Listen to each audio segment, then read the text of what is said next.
Tayari mapema tu nakwambia. Nipo njiani hapa sasa hivi nakuja kuchukua mkopo wangu kwa sababu mzamana wangu wenyewe upo kwenye simu hapa. Mapema tu.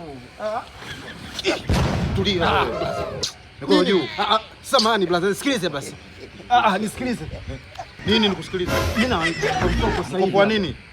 Mkopo mzamana wangu uko huko kwenye simu, hebu hata nikuonyeshe kwanza. Hebu toa loki kwanza. Umeona hii? Ali Cave, golikipa Mohamed Kamara alijitahidi kufuata mpira ule, lakini wapi, ikashindikana. Mali kaja ndani ya wavu. Ni Simba Sports Club, mfalme wa nyika. Haungurumapo Simba anacheza nani? Kuna tema hili? Ndio blaza. Una bahati. Hauna tabuku hapa? Sina buku. Tembea.